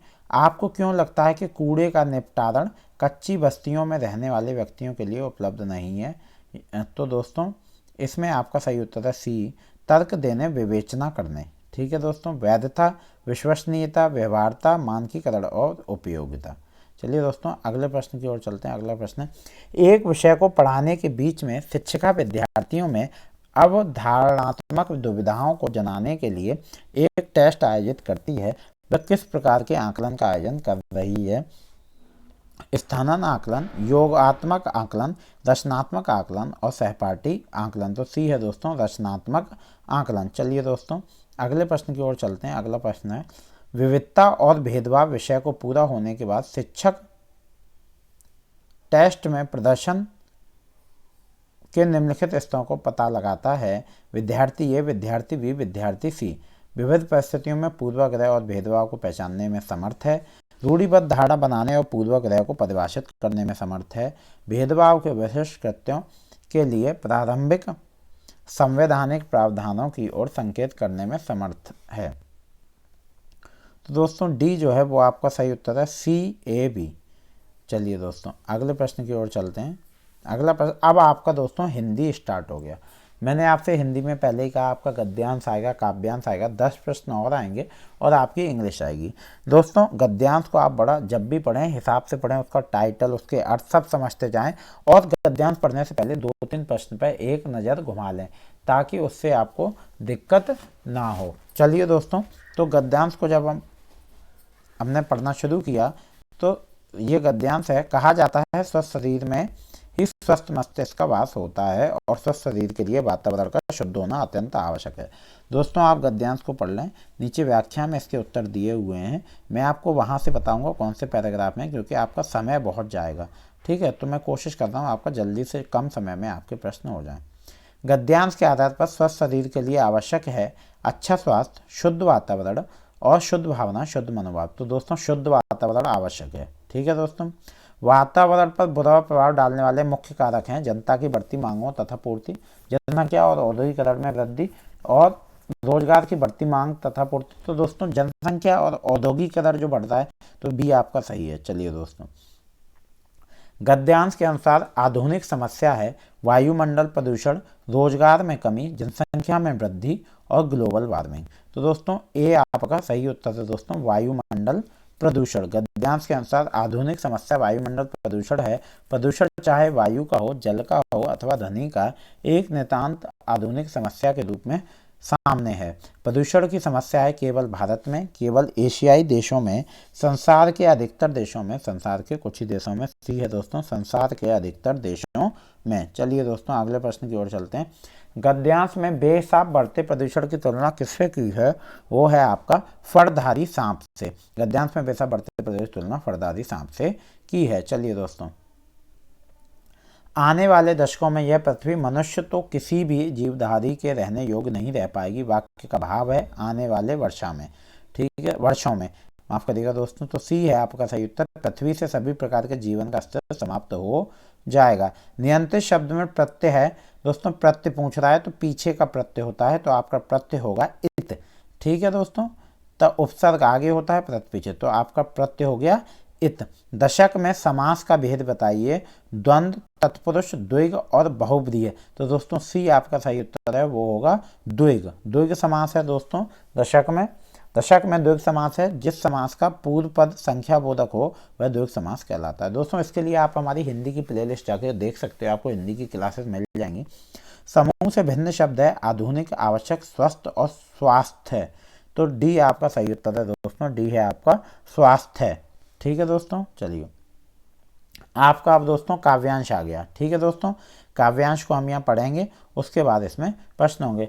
रक्तपात पर अड़ा नहीं है, दया दंड में जड़ा हुआ, खड़ा नहीं पशु बल के ऊपर, आत्मशक्ति से बड़ा हुआ, इसको छोड़ कहाँ वह सच्ची, विजय वीरता ठहरे, भारत का झंडा फहरे।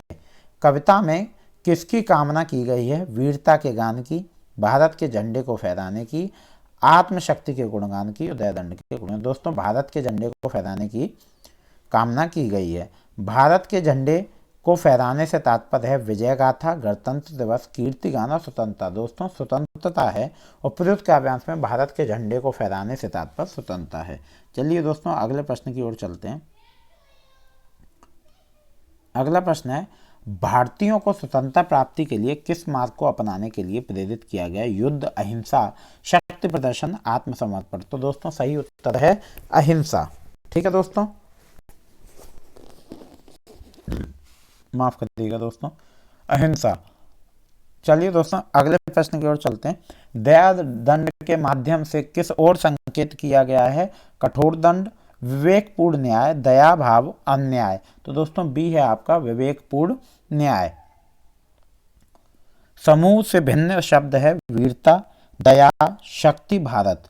तो डी आपका सही उत्तर है दोस्तों, भारत। समूह से भिन्न शब्द भारत है। भारत शब्द में व्यक्तिवाचक संज्ञा है जिस शब्द से किसी विशेष व्यक्ति, स्थान अथवा वस्तु के नाम का बोध हो।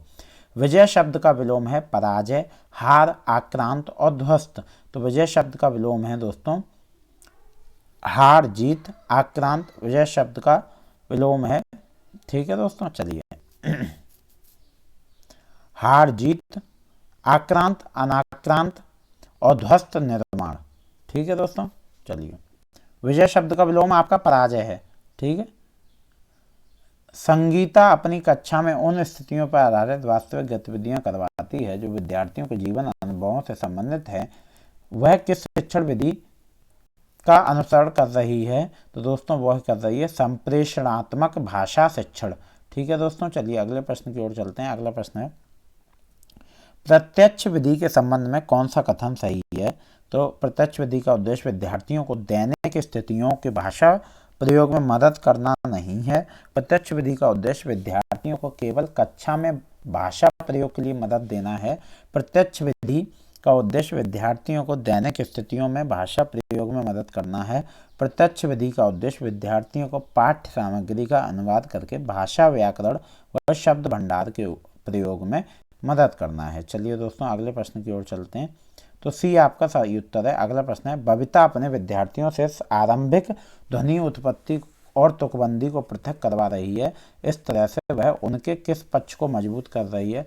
ध्वनि विज्ञान जागरूकता, आकृति विज्ञान जागरूकता, चित्र विज्ञान जागरूकता और व्याकरण के प्रति जागरूकता। तो दोस्तों ए जो है वो आपका सही उत्तर है और ए है दोस्तों, बबीता अपने विद्यार्थियों से आरंभिक ध्वनि उत्पत्ति और तुकबंदी को पृथक करवा रही है। इस तरह से वह उनके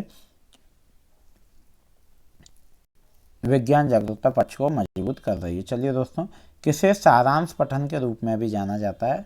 सरसरी तौर पर पठन, बारीकी से पठन, डिकोड करना और कूटबद्ध करना। तो दोस्तों सरसरी तौर पर पठन को सारांश पठन के रूप में भी जाना जाता है। चलिए दोस्तों अगला प्रश्न है, निम्नलिखित में से किसके अंतर्गत पाठ्य सामग्री को जल्दी जल्दी किसी विशेष सूचना के लिए पढ़ा जाता है? सरसरी तौर पर, बारीकी से पठन, डिकोडिंग और कूटबद्ध करना। तो दोस्तों बी जो है वो आपका सही उत्तर है, बारीकी से पठन। गीता अपने विद्यार्थियों की परीक्षा की योजना बना रही है। वह उन्हें एक वाक्य देती है और उसमें एक शब्द विशेष को रेखांकित कर देती है। बहुविकल्पीय प्रश्न के माध्यम से वह रेखांकित शब्द के समीपस्थ अर्थ वाले विकल्प को चुनने के लिए कहती है। गीता भाषा के किस उपकौशल की परीक्षा ले रही है? तो दोस्तों सी है शब्द भंडार। चलिए दोस्तों, प्रेरणा अपने विद्यार्थियों की शब्द संपदा की परीक्षा लेना चाहती है, उसे क्या नहीं करना चाहिए? तो दोस्तों ए है बिना किसी संदर्भ के शब्दों के अर्थ पूछना। ठीक है दोस्तों, चलिए अगले प्रश्न की ओर चलते हैं।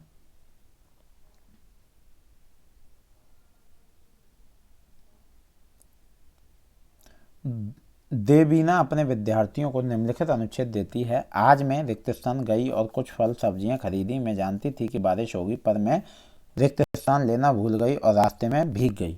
छाता होगा। संदर्भ को समझकर सर्वाधिक उपयोग शब्द जानना होगा। केवल व्याकरण के नियमों को समझना होगा। वाक्य के वाक्य विन्यास को समझना होगा। पाठ की विषय वस्तु को समझना होगा। तो दोस्तों संदर्भ के समझकर सर्वाधिक उपयुक्त शब्द जानना होगा। ठीक है। प्रत्यक्ष विधि में व्याकरण किस प्रकार से पढ़ाई जाती है? आगमनात्मक तरीके से, निगमनात्मक तरीके से, बिना व्याख्या के, कृत्रिम तरीके से। ये है आगमनात्मक तरीके से। चलिए दोस्तों, पाठ्यक्रम डिजाइन में प्रस्तुतिकरण अपने आप में किससे संबंधित है? वे प्रक्रियाएं जिनसे कोश विषयक और व्यक्तिकरणिक विषय वस्तु का चयन किया जाता है। वे सिद्धांत जिनसे विषय वस्तु का संयोजन व क्रम निर्धारित किया जाता है। सूचनाएं प्रस्तुत करने की तकनीकी भाषा शिक्षण की विशिष्ट प्रक्रियाओं का इस्तेमाल करना। तो बी है दोस्तों आपका, पाठ्यक्रम डिजाइन में प्रस्तुतिकरण ऐसे सिद्धांत जिनसे विषय वस्तु का संयोजन व क्रम निर्धारित किया जाता है से संबंधित है। वाचन, बोलने और शारीरिक क्रियाओं से समन्वयन पर आधारित भाषा शिक्षण विधि कौन सी है? प्रत्यक्ष विधि, समग्र भौतिक प्रतिक्रिया, स्थितिपरक उपागम और संरचनात्मक उपागम। तो दोस्तों बी जो है वो आपका सही उत्तर है, समग्र भौतिक प्रतिक्रिया बी। वाचन, बोलने और शारीरिक क्रियाओं के समन्वयन पर आधारित समग्र भौतिक प्रतिक्रिया भाषण शिक्षण विधि है। भाषा शिक्षण की एक विधि है जो शिक्षक के कहने या आदेश देने के साथ छात्र की शारीरिक गति के समन्वय को संदर्भित करता है। तो दोस्तों भाषा की कक्षा का परिवेश किस तरह का नहीं होना चाहिए? बाल अनुकूल, सजीव एवं सक्रिय, संसाधन पूर्ण और तानाशाही। तो डी जो है दोस्तों वो आपका सही उत्तर है, भाषा की कक्षा का परिवेश तानाशाही नहीं होना चाहिए। अगला प्रश्न है दोस्तों, निम्नलिखित में से किसकी उत्पत्ति भाषा की प्राकृतिक और सामाजिक संदर्भ में पाठ्य सामग्री की भूमिका के विद्या सिद्धांत से हुई है? तो ए है आपका पाठ्य सामग्री आधारित निर्देश। चलिए दोस्तों अगला प्रश्न है, भाषा के विविध प्रकार जो दूसरों से केवल उच्चारण में ही भिन्न होते हैं बल्कि शब्द भंडार, व्याकरण और शब्द क्रम से भी भिन्न होते हैं, उन्हें किस रूप में जाना जाता है? ए है बोली। चलिए आर्मी विधि और किस नाम से जानी जाती है, वो है श्रव्य भाषिक विधि। अब दोस्तों यहाँ से आपकी इंग्लिश दोस्तों स्टार्ट हो गई। इंग्लिश के भी 30 प्रश्न होंगे, इसमें पैसेज होंगे आपके 2। चलिए पैसेज से करते हैं, फिर प्रश्न और करेंगे। तो दोस्तों पैसेज को हमेशा ध्यान से पढ़ें। Our locality was predominantly Muslim, but there were quite a few Hindi families too living amicably with their Muslim neighbors. There was a very old mosque in our locality where my father would take me for evening prayers. I had not the faintest idea of the meaning of the Arabic prayers chanted, but I was totally convinced that they reached God. ठीक है दोस्तों, second paragraph है, third paragraph है, मैं आपको यहाँ से करा दूंगा, आप इसको पूरा पढ़ लें। चलिए, और ये आपका फोर्थ भी पैराग्राफ है, इसको दोस्तों आप पूरा पढ़ लें। चलिए, द वर्ड प्रोडी में माफ़ करिएगा, the word predominantly para 1 means dominated by all prevailing. दोस्तों डोमिनेंटली का मतलब होता है डोमिनेटेड बाई। चलिए, अकॉर्डिंग टू द पैसेज, हाँ, the word amicably as used in para 1 means sincere, generously, wisely, harmoniously। तो दोस्तों harmoniously सही होगा। The fact that people came with water balls to his father for his blessing shows that he was deeply respected and revered। चलिए दोस्तों, writer's father was a secular man as B. He was approached by people of all religions for prayer for those sick and suffering। चलिए, according to father prayer help one to get whatever one desired, connect with other people around oneself, achieve greatness. और D है become successful and wealthy. तो B है दोस्तों connect with other people around one self.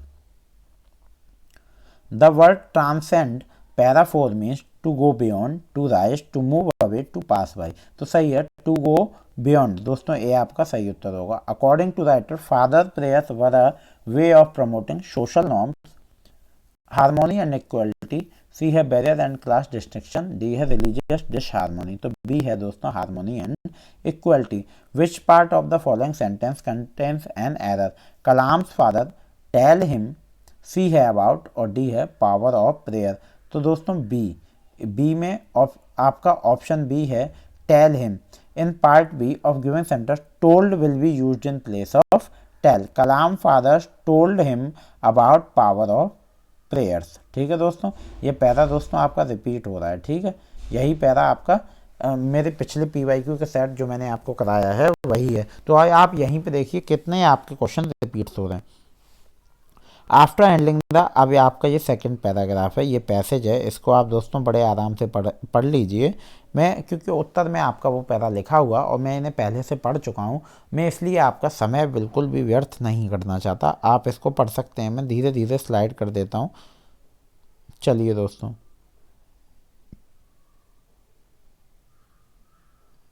आपने पढ़ लिया, अब हम चलते हैं प्रश्न नंबर 9 पे।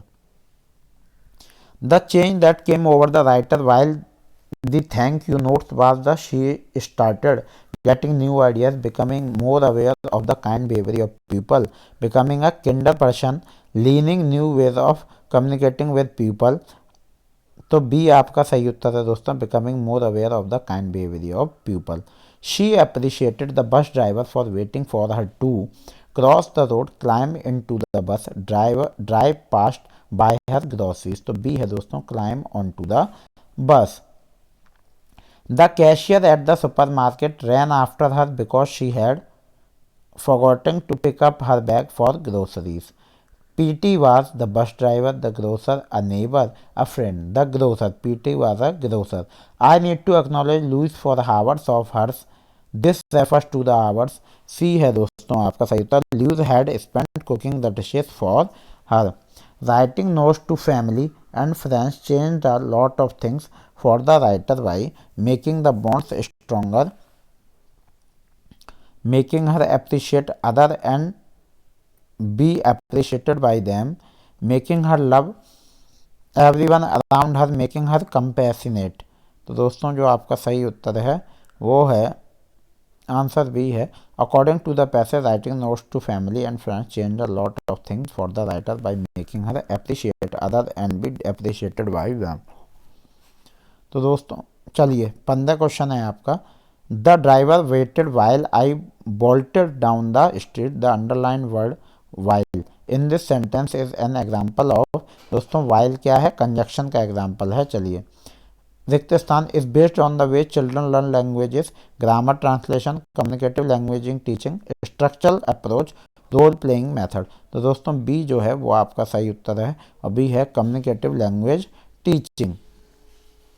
Communicative language teaching CLT is based on the way children learn language. चलिए 17 is an important early reading skills in all student. Phonological awareness, morphological awareness, graphological awareness. तो दोस्तों ए आपका सही उत्तर है, ए है फोनोलॉजिकल अवेयरनेस. चलिए दोस्तों अगले प्रश्न की ओर चलते हैं. अगला प्रश्न है, before beginning a language lesson Nidhi discuss the meaning and context of the new words that the student would encounter in the next. What is Nidhi doing? तो Nidhi is doing, she is creating a scaffold so that her student understand the lesson. ठीक है दोस्तों, चलिए अगले प्रश्न की ओर चलते हैं. Parvati is calculating the discrimination level of the test question. Is in one of her questions she noticed that the discrimination level has a value of 18%. What should Parvati do to the item? The item should be kept in the test. The item should be discarded from the test. The item is moderately discriminating for the test. The item is a bad question for the test. तो ये जो है वो दोस्तों आपका सही उत्तर है. The item should be kept in the test. माफ करिएगा दोस्तों. When a teacher is calculating the discrimination level of the test question, thus the correct answer is option. रिक्त स्थान refers to the theories about the nature of language learning that serves as a source of practice. Approach, B method, C instructions और D technique. तो A है दोस्तों approach आपका सही उत्तर है.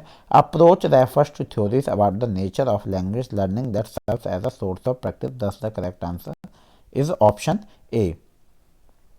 In the direct method, teachers are allowed to use some elements of native language, not allowed to use any native language at all, allowed to explain using native language, not allowed to give grammar exercises. तो दोस्तों B आपका जो option है B is correct. तो not allowed to use any native language at all. चलिए दोस्तों, during the WWII space method was used by the American soldiers to train their soldiers in foreign languages. Communicative, audiolingual और structural और direct. तो B है दोस्तों audiolingual. During the World War II, audiolingual method was used by American soldiers to train their soldiers in foreign languages. चलिए, in a communicative language, classroom emphasizes is laid on creativity and fluency, fluency and comprehensibility, creativity and comprehensibility, fluency and intonation. तो दोस्तों B जो है वो आपका सही उत्तर है. In a communicative language classroom emphasize laid on fluency and comprehensibility. Communicative language teaching CLT is an approach that aims to achieve communicative rather than linguistic competence through learner interaction. Emergent literacy deals with reading and writing in the early years of student, reading and writing in the middle school, reading and writing in senior school, reading and writing in college. तो ये है दोस्तों reading and writing in the early years of a student. चलिए दोस्तों, in a classroom a teacher is providing the student a text and asks them to make predictions. ठीक है दोस्तों, prediction होता है भविष्यवाणी करना. On the basis of pictures, headings and quotes of the text, then read the text to check the those prediction, then see instructions them to raise questions if they have any doubt, and after that clarify those questions. In the end the teacher allows them to summarize whatever they have understood. Hence the teacher is applying intensive teaching, extensive teaching, reciprocal teaching, oriented teaching. दोस्तों सही उत्तर होगा reciprocal teaching. चलिए, in text based instruction, text refers to printed material in extended form, especially written documents, structured sequence of language used in specific context, conversion in specific context. तो दोस्तों C is correct, structure sequence of language used in specific context. In a language classroom, the teacher is distributing some pictures of the student and asking them to describe the pictures in pair. Here, the whole scenario gives the impression of Skinner theory, Chomsky theory, ration theory और आशुबेल्स theory. तो सी जो है वो दोस्तों आपका सही उत्तर है, Krashen's theory. In a language classroom the teacher is distributing some pictures, Krashen's theory. चलिए दोस्तों अगला प्रश्न है,